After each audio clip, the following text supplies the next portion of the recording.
जैसन कि आप लोग जानते लोग कि हमारे को गाना आयल रहे ग्लोबल म्यूजिक जंक्शन से, तू अपन देखा हम अपन देखी ना रही तोहरा से देखा देखी, ओकरा के लेके हमने के इंस्टा रील्स पे एगो कैंपेन चलल रही जान, जोना पे रहे कि फर्स्ट विनर, सेकंड विनर और थर्ड विनर के जेकर भी अच्छा व्यू जाए ओकरा के प्राइज दियल जाए। तो आज वो दिन आ गई बा, 1 महीना बादे आयल बा, लेकिन आयल बा क्योंकि जो हम बोलते हैं वो हम पूरा करते हैं, नहीं तो वादा ही नहीं करते हैं। और आज के दिन जे विनर बड़े फर्स्ट विनर प्रभात लाल यादव जी जमुई से है ना भाई यार, जमुई से आ चुके हैं पटना में, और उनके लिए है ये OnePlus Nord जो कि इन्हें गिफ्ट दिया जाएगा ग्लोबल म्यूजिक जंक्शन और मेरे तरफ से। तो सबसे पहले स्पेशली थैंक यू राजकुमार सर, जो आप लोग रील्स बनाने वाले हमारे सभी भाइयों को मौका दे रहे हैं, क्योंकि आज के ज़माने में गाना बढ़ जाला लेकिन क्यों के कोनो मतलब गाना है, तो आपने ऐसे भाइयों को मौका दिया। तो मैं ये है प्रभात लाल जी और पीयूष थोड़ा पकड़ो। तो ये रहा आपका OnePlus Nord, फर्स्ट विनर यही है।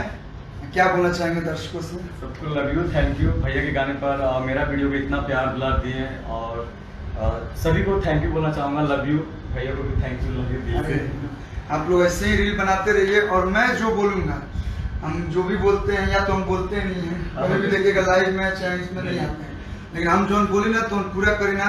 1 महीने से हम खुद बेचैन रहे कब तार थी, पिछला बार हमारे नहीं, लेकिन इतना बारिश होता रहा है कि ना मुलाकात हो पाए। तो भाई के मोबाइल बहुत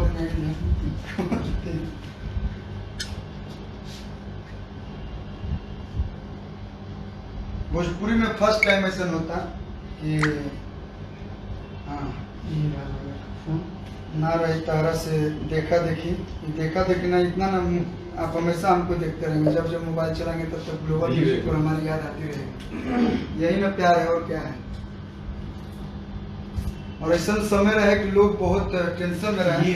ये रहा OnePlus Nord, तो ये एकदम नया न्यू फोन आपको, इस पर खूब रील्स बनाइए। ये नहीं कि मेरा रील्स बनाइए, मेरा बनाइए, ज़्यादा बनेगा मेरा, लेकिन भोजपुरी के हर कलाकारों को बनाइए। और जितने रील्स बनाने वाले भाई हैं, चाहे जितने भी, जैसे जोश है, मौज है, टिक्की है, पेमेंट्स टकाटक है, आप सब लोग भोजपुरी गानों पे इतना रील्स बनाइए कि आज देश विदेश में छा ही गया है। हर जगह, हर प्लेटफॉर्म पे हमारा भोजपुरी बस चले। तो फिर से हम बोलना चाहेंगे, और कल जो संदीप मिश्रा, संदीप जी को दिया, और कल संदीप मिश्रा जी को हम लोगों ने, संदीप केसरी बक्सर के हमारे भाई है, वो सेकंड रनर होते हैं। और थर्ड रनर अप नहीं बोलेंगे, बहुत अच्छा कंटेंट था, अखी जी नाम था, उनको भी हम लोग एक JBL स्पीकर आपका इंतजार कर रहा है, तो उनको हम लोग गिफ्ट देंगे। और ये मेरा पीयूष है, ये कुछ भी नहीं करेगा तो भी इसको दिल से गिफ्ट है। और ये प्रभात जी हैं, ये हमारे आंशु बाबा हैं, नमस्कार। और ये सुजीत मीडिया जी हैं।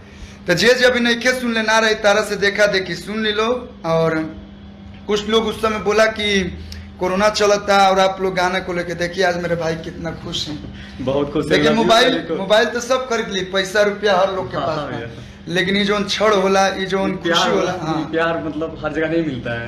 अभी वीडियो बनावे के इनका अंदर और जागरूकता जागी, अच्छा से अच्छा वीडियो बनाइए। और आप सिंगर भी हैं सर, तो सिंगर भी हैं, भाई करस माता रानी करस, आप बहुत आगे बढ़िए। अपना स्टूडियो है जम्मू में। अच्छा, अपना स्टूडियो है, चलिए ठीक है। तो सब लोग आपको कांग्रेचुलेसन बोल रहे हैं, सबको थैंक यू भैया, सभी को लव यू, सबसे बड़ा लव यू आपको भी, आप ही की वजह से ये मौका मिला है यहाँ पे आने, सभी के बीच आने के लिए, सभी को लव यू दिल से। चलिए, प्यार यह हुआ। चलिए, बहुत बहुत धन्यवाद, आप लोग प्यार आशीर्वाद बनल रहे लोग। मोबाइल का अगर हमारा बस में रही तो हम सब कुछ रोवा लोग पर लुटा दें, क्या कि रोवे लोग के दियल सब है, और समय अला के बाद ही सब कुछ अच्छा लागेला। तो आप लोग समय के इंतजार कर लो, फिर से हमने के कैंपेनिंग चलावल जी। एवरी अगर कोशिश करब तो हमारे ऑनर है किरण म्यूजिक इंटरटेनमेंट के, वो अगर नेक्स्ट गाना आता है तो उसको लेके हम लोग कैंपेनिंग करेंगे। और बहुत जल्द, 1 महीने के अंदर, बहुत जल्द, सावन बाद, ये तो सावन के पहले, सावन के बाद करेंगे, सावन के बाद एकदम बढ़िया तगड़ा वाला गीत लेके आएंगे और कैंपेनिंग करेंगे।